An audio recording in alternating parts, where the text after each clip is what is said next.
Welcome back to Yoga for Irish Dance.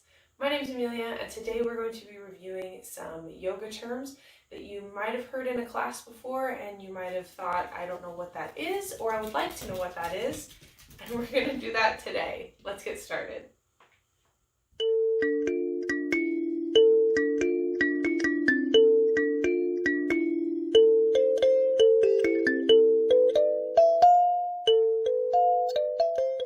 In addition to what I will tell you guys today about the yoga terms, I'll also link some accounts down below that I like to follow. One in particular, really great for Sanskrit pronunciations, and I will put that down below and all that information below. If you're interested in learning more yoga terms or just learning more about yoga, check that stuff out in the description box below. Let's start with Sanskrit. What is Sanskrit? Sanskrit is the classical language of India. It is also the liturgical language of Hinduism, Buddhism, and Jainism, and it's also used in yoga. Another term you might have heard used in a yoga class is asana.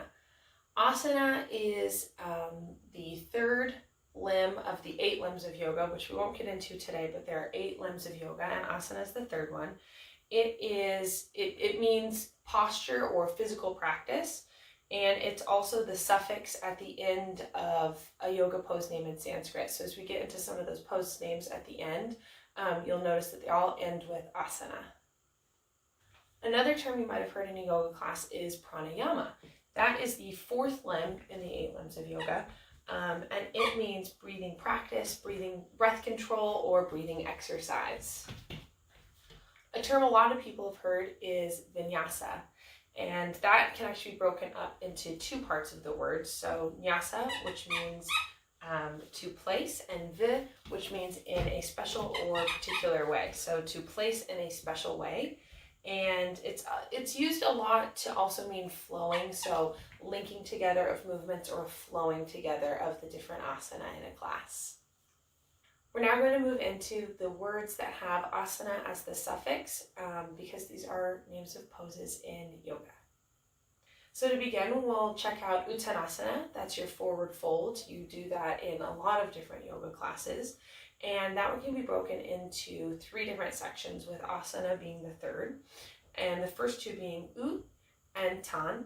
And ut means intense or powerful, and tan is going to be to stretch or lengthen. So an intense stretch or lengthening, and asana to be pose or posture. Uttanasana. Another asana that's used in a lot of yoga classes is tarasana. It's one of my favorites, mountain pose. And that one is simple. It's broken into 2 parts. We've got tara, which means mountain, and asana, which means pose or posture. Tarasana. A balanced pose that's used in a lot of yoga classes is vrikshasana, or tree pose.